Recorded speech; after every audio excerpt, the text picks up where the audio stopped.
Hello，大家好，我是奶爸。去一趟西藏要花多少钱呢？还有就是有哪些常见的西藏旅游路线？去一趟西藏要花多少钱？这个问题呢，没有一个固定的答案，因为不同的旅游方式、时间、路线、消费水平等都会影响旅游费用。但是呢，一般大概可以分为以下几个部分：进藏的大交通费用，也就是从您的所在地到西藏的火车票或者飞机票，这部分费用主要取决于您的出发地、时间、方式等。一般来说，火车比飞机便宜，但耗时更长；飞机比火车贵，但节省时间。另外呢，火车有助于适应高原的气候，飞机则需要注意防止高反。还有就是在藏期间的用车、住宿、餐饮、门票等费用，这部分费用主要取决于您在藏的天数、路线、档次等等。一般来说呢，跟团比较省心省力，但是也比较受限于团队安排和时间。自由行比较灵活自由，但是也比较费时费力。还有就是个人在藏期间的消费，比如购物、娱乐、个人用品等等，这部分费用主要取决于您自己的喜好和习惯。一般来说，在西藏购物可以买一些当地的特产和手工艺品，比如唐卡、佛珠、牦牛角等等。您去西藏之前呢，要准备一些防晒霜、护唇膏、墨镜等防晒用品，以及一些防止高反和感冒发烧等常见病的药品。首先，您需要考虑的是进藏的大交通费用，也就是从您的所在地到西藏的火车票或者飞机票。以下几种可能的方式是：从北京出发，乘坐火车 Z21 到达拉萨，全程40小时左右，硬卧票价约为800元，软卧票价约为1300元。从北京出发，乘坐飞机 CA4122 次到达拉萨，全程4小时左右，经济舱票价约为1500元，商务舱票价约为4500元。从上海出发，乘坐火车 Z164 次到达拉萨，全程47个小时左右，硬卧票的价格为900元，软卧票的价格为1400元。从上海出发，乘坐飞机 MU2336 次到达拉萨，全程6小时左右，含中转。经济舱票价为1800元，商务舱票价为5500元。从广州出发，乘坐火车 Z264 次到达拉萨，全程54个小时左右，硬卧票价为1000元，软卧票价为1600元。从广州出发，乘坐飞机 CZ3463 次到达拉萨，全程5小时左右，含中转。经济舱票价为2000元，商务舱票价为6000元。以上是部分常见的进藏方式和价格，具体的价格可能会根据季节、节假日、折扣等因素有所变化。您可以根据自己的出发地、时间、预算等选择合适的方式。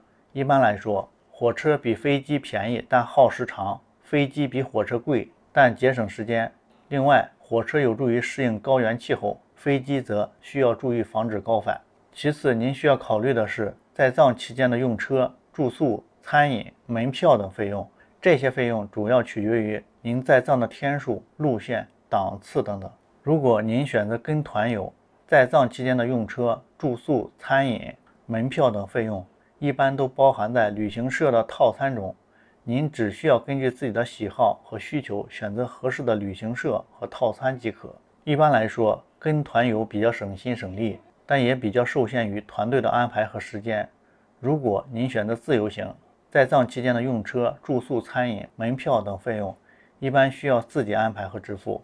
您可以根据自己的兴趣和预算选择合适的方式。一般来说，自由行比较灵活自由，但也比较费时费力。如果您选择自由行，可能需要考虑以下费用：用车费，在西藏旅游时，除了在拉萨市内打车或者骑自行车外，您可能需要租车或者乘坐班车去其他地方，如林芝、日喀则、珠峰、纳木错等。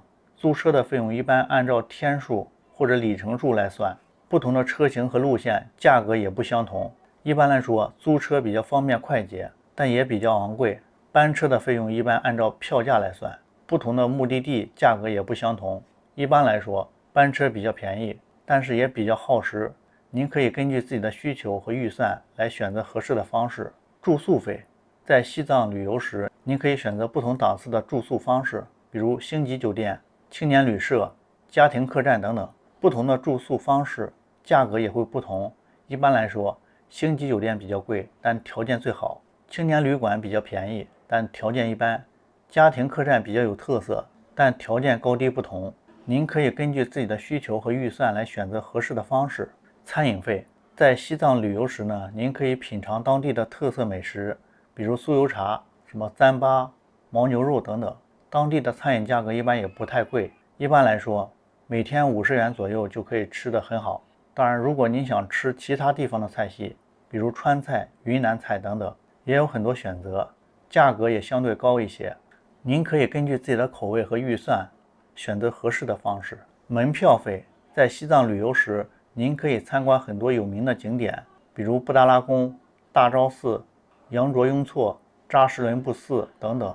这些景点的门票价格一般在50元到200元之间，不同季节可能会有所变化。另外，一些景点还需要乘坐观光车或者索道等工具，这些工具的费用也需要另外支付。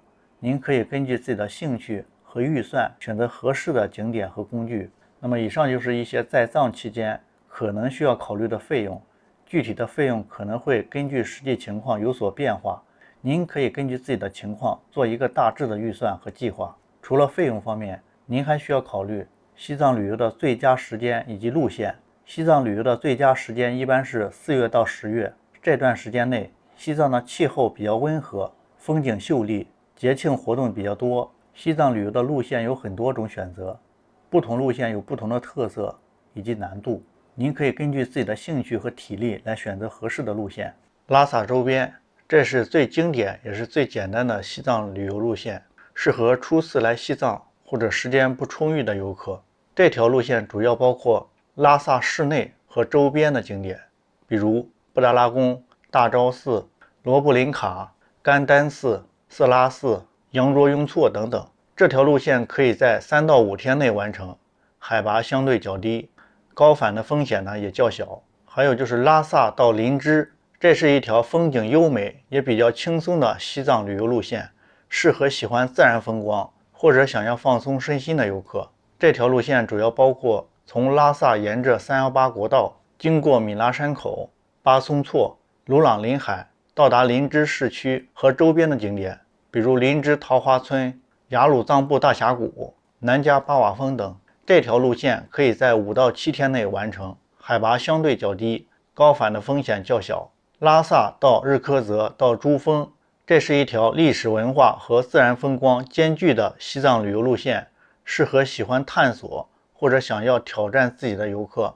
这条路线主要包括从拉萨经过山南地区，到达日喀则市区和周边的景点，比如扎什伦布寺、桑耶寺等等，然后沿着219国道到达珠峰大本营和周边的景点，比如珠峰日出、珠峰神湖等等。这条路线可以在7到10天内完成，海拔相对较高，高反的风险较大。拉萨到纳布错到羊八井，这是一条湖光山色和温泉浴场的西藏旅游路线，适合喜欢湖泊或者想要享受温泉的游客。这条路线主要包括从拉萨经过纳曲地区，到达纳布错湖和周边的景点，如纳布错日出、纳布错神山等等，然后沿着109国道到达羊八井温泉和周边的景点，比如羊八井温泉、羊八井草原等等。这条路线可以在5到7天内完成，海拔相对较高，高反的风险较大。以上就是一些常见的西藏旅游路线，当然还有很多其他的路线可以选择，比如拉萨到阿里到珠峰、拉萨到香格里拉到林芝等等。您可以根据自己的兴趣和体力来选择合适的路线。好的，以上就是今天所有内容，我是奶爸，咱们下期再见。